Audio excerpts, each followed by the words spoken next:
Assalamualaikum warahmatullahi wabarakatuh. Selamat pagi anak-anak Sonihah. Semoga selalu dalam lindungan Allah Subhanahu wa taala.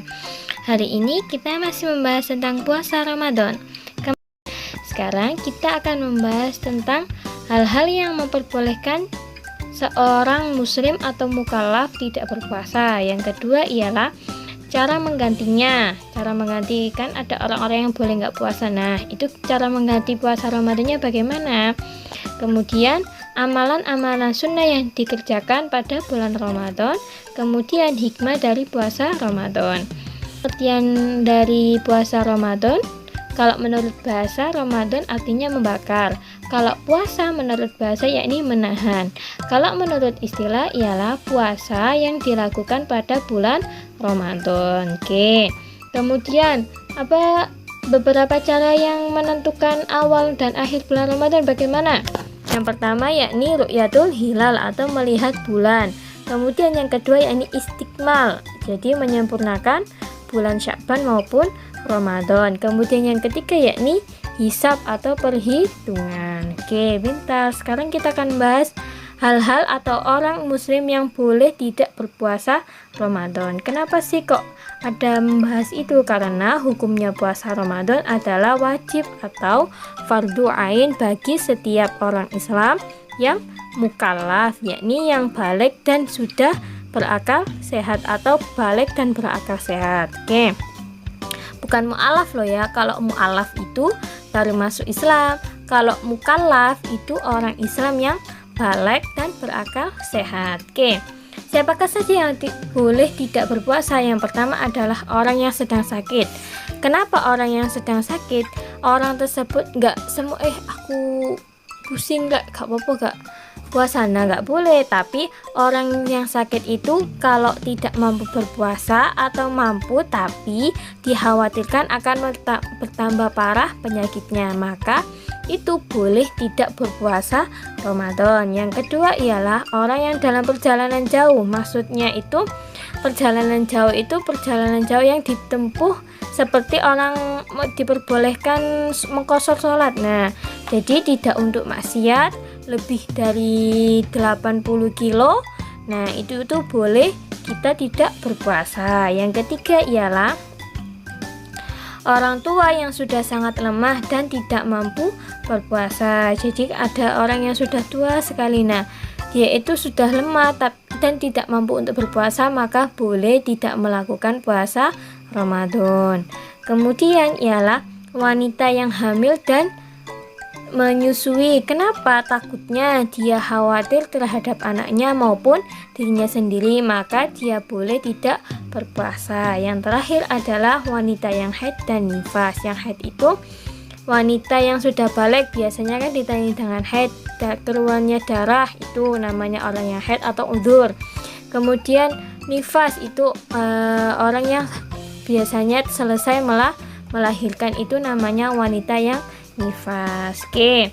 Kemudian ini kan ada beberapa orang yang boleh tidak berpuasa. Nah, bagaimanakah cara menggantinya? Karena kan puasa Ramadan hukumnya wajib, maka kita harus menggantinya. Begitupun juga sholat fardu. Kalau meninggalkannya juga harus mengqadha sholat fardu. Gak boleh hanya ditinggalkan saja. Itu bagi orang yang sudah balik dan mukallaf. Oke. Bagaimanakah cara mengganti puasa Ramadan? Cara mengganti puasa Ramadan yang pertama yakni mengqadha saja. Bagi siapa? Bagi orang yang sakit. Kemudian orang yang dalam perjalanan atau orang yang berpergian tadi, musafir. Kemudian yang ketiga ialah wanita yang hamil, yang sedang hamil, khawatir berbahaya bagi dirinya. Kemudian wanita yang sedang menyusui, khawatir berbahaya bagi dirinya. Kemudian wanita yang hamil dan menyusui tidak puasa takut membahayakan anaknya, itu wajib mengqadha dan fidyah. Kemudian ini yang nomor 5 ialah wanita yang haid dan nifas itu wajib mengkodok puasa Ramadan. Ini Bu Eva ketinggalannya nulisnya. Kemudian yang kedua ya, ini tidak wajib mengkodok tapi wajib membayar fidyah. Siapa saja? Membayar fidyah itu apa? Membayar denda. Denda bagi siapa? Yaitu memberi makan orang miskin kurang lebih 3/4 liter beras setiap hari. Nah, yang pertama yakni orang yang sakit tidak harapan untuk sembuh. Jadi ada orang sakit dan nggak ada harapan sama sekali untuk sembuh. Kemudian yang kedua ialah orang yang sudah tua yang tidak mampu lagi berpuasa. Nah, siapa yang mengkodok puasa? Kan nggak ada, makanya dibayar dengan fidyah. Oke, yang ketiga yakni wajib mengkodok dan membayar fidyah, tapi dia juga berdosa. Siapa? Orang yang sengaja membatalkan puasa atau sengaja meninggalkan puasa tanpa ada halangan atau tanpa ada udzur.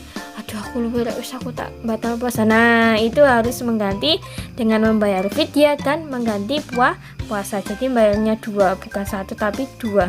Mengkodok juga sama membayar denda. Oke, dosa pula. Nah, maka dari itu kalau sudah mukallaf atau sudah balik, kita nggak boleh meninggalkan puasa Ramadan kecuali ada halangan atau udzur syar'i. Begitu ya anak-anak. Oke. Sekarang kita membahas tentang amalan sunnah pada bulan Ramadan atau amalan-amalan atau perbuatan yang sunnah dilakukan pada bulan Ramadan. Nah, kemarin sunnah apa artinya? Yakni apabila dikerjakan mendapat pahala, apabila ditinggalkan tidak berdosa atau tidak apa-apa. Nah, karena pada bulan Ramadan itu pahalanya dilipat gandakan, maka lebih baik amalan ini dikerjakan. Karena amalan pada bulan Ramadan dilipat gandakan menjadi 10 kali lipat. Contoh, kalau baca Al-Quran biasanya mendapatkan 1 pahala, 1 huruf itu 1 pahala. Bayangkan membaca surat Al-Fatihah itu sudah beberapa huruf ya kan, dikalikan 10 pula lah pahalanya, maka bertambah banyak apabila dibaca pada bulan Ramadan, karena bulan Ramadan itu termasuk bulan yang berkah. Oke, kita akan bahas tentang amalan-amalan sunnah pada bulan Ramadan. Yang pertama, memperbanyak ibadah dan berdoa. Tidur pada bulan Ramadan itu sudah dianggap sebagai ibadah. Kenapa? Karena jika lebih baik orang itu tidur apabila dia melakukan maksiat.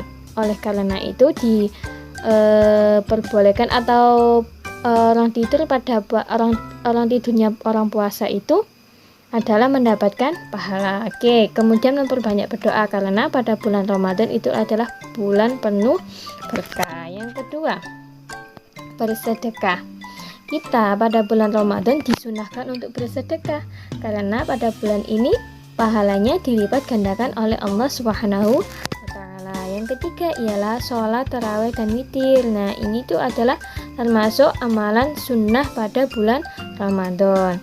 Kemudian membaca Al-Quran. Oke, membaca Al-Quran itu juga amalan yang sunnah pada bulan Ramadan. Tapi paling tidak kita diusahakan untuk menghafalkan Al-Quran sekali, atau kalau bisa 2 kali, kalau bisa lebih dari 5 kali. Oke, kemudian menjaga kesucian bulan Ramadan. Jadi kita tidak melakukan hal-hal buruk atau tidak melecehkan bulan Ramadan. Oke, yang terakhir adalah memperbanyak iktikaf di masjid, berdiam diri, enggak meneng aja di masjid, tapi kita wiridan, berdoa, kemudian sholat dan sebagainya. Namanya itu adalah iktikaf di masjid. Oke. Selanjutnya, apa sih hikmah puasa? Yang pertama adalah membentuk manusia yang bertakwa. Jadi kita dibentuk oleh Allah, kita disuruh berpuasa agar kita itu bertakwa kepada Allah. Kemudian memberikan kayak pendidikan bahwasanya Allah itu, kita yakin bahwasanya adanya Allah Subhanahu wa taala. Oleh karena itu kita disyariatkan untuk berpuasa.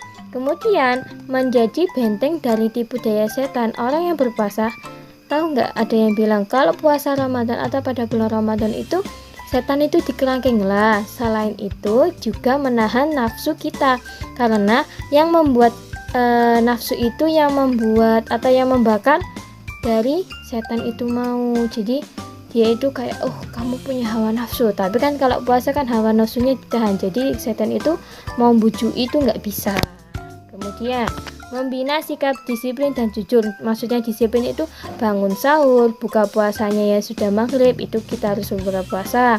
Kemudian jujur, jadi kita itu aku tak mau kelar, nah itu kan salah satu bukannya hal yang jujur, kita kan disuruh jujur, maka kita berpuasa harus bukanya pada maghrib atau terbenamnya matahari. Oke, ungkapan syukur kepada Allah Subhanahu wa taala, kita bersyukur kita sudah diperbolehkan atau kita bisa bertemu dengan Ramadan, bisa mendapatkan pahala yang lebih-lebih.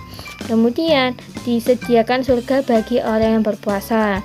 Orang yang berpuasa sudah disediakan surga oleh Allah, loh kan? Kurang baik apa Allah Subhanahu wa taala. Kemudian mendidik rasa belas kasihan terhadap sesama. Jadi kita bisa merasakan bagaimana orang yang nggak makan, dia nggak makan berhari-hari. Nah, kita bisa merasakan bahwasanya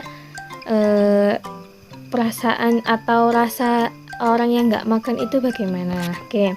Kemudian selain itu puasa juga memelihara kesehatan dan dapat mengendalikan hawa nafsu, seperti itu.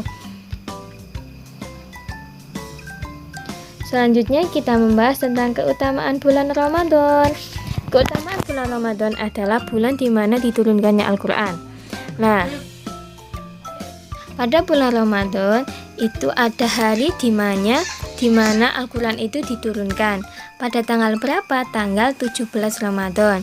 Biasanya namanya adalah Nuzulul Quran. Oke, yang kedua, pintu surga dibuka dan pintu neraka ditutup. Pada bulan Ramadan, pintu surga dibuka dan pintu neraka ditutup seperti sabda Rasulullah sallallahu alaihi wasallam, "Idza jaa Ramadhanu futihat abwabul jannati wa ghulqat abwabun nari wa sudifat syayatin." Maka pada bulan Ramadan pintu-pintu langit itu dibuka, sedangkan pintu neraka ditutup dan setan-setan dibelenggu. Nah, kita kan seperti tadi yang Bu Eva ceritakan bahwasanya pada bulan Ramadan itu setan-setan itu dikerangkeng oleh Allah Subhanahu wa taala. Itu adalah sabda Nabi Rasulullah Shallallahu alaihi wasallam. Kemudian yang ketiga ialah pada bulan Ramadan ialah bulan pengampunan dosa. Barang siapa yang berpuasa bulan Ramadan dengan iman atau ikhlas dan mengharap pahala, maka dia akan diampuni dosa-dosa yang telah lalu. Oke, kita diberikan kesempatan oleh Allah untuk berpuasa Ramadan untuk menghilangkan dosa-dosa yang telah lalu. Yang keempat adalah amal soleh dilipat gandakan. Jadi pada bulan Ramadan seluruh amal soleh bisa dilipat gandakan sampai menjadi 70 kali. Kemudian Bu Eva kan tadi bilangnya 10 kali. Nah, ini bahkan sampai 70 kali. Ini adalah sabda Rasulullah Shallallahu alaihi wasallam. Nah, kemudian pada bulan Ramadan juga terdapat malam Lailatul Qadar, di mana malam Lailatul Qadar ialah malam yang memiliki banyak barokah, banyak kemuliaan yang berada pada 10 hari terakhir di bulan Ramadan. Nah, ada juga yang menceritakan bahwasanya pada bulan-bulan ganjil. Nah, itu tuh bulan malam Lailatul Qadar itu seperti malam tersebut lebih dari malam 1000 bulan. Oke. Kemudian disyariatkannya iktikaf di bulan Ramadan. Jadi pada malam-malam 10 malam terakhir di bulan Ramadan itu kita disunahkan atau disuruh untuk banyak-banyak beriktikaf di dalam masjid, karena pada bulan itu ada malam Lailatul Qadar. Pada 10 hari terakhir itu ada malam Lailatul Qadar, sehingga kalau kalian mendapatkan malam Lailatul Qadar pahalanya adalah lebih dari 1000 bulan. Oke, kemudian bulan Ramadan adalah salah satu sebab masuk surga. Kemudian bulan yang penuh berkah. Bulan Ramadan itu bulan yang penuh berkah, penuh rahmat dan mustajabnya doa-doa. Jadi pada bulan itu banyak doa-doa yang dikabulkan oleh Allah Subhanahu wa taala. Dan Bulan Ramadan adalah bulan ibadah, amal kebaikan. Orang muslim berlomba-lomba dalam kebaikan pada bulan Ramadan, karena pada bulan ini kita diberikan bonus, yakni pahalanya dilipat gandakan. Syukron katsiran, semoga bermanfaat. Wassalamualaikum warahmatullahi wabarakatuh.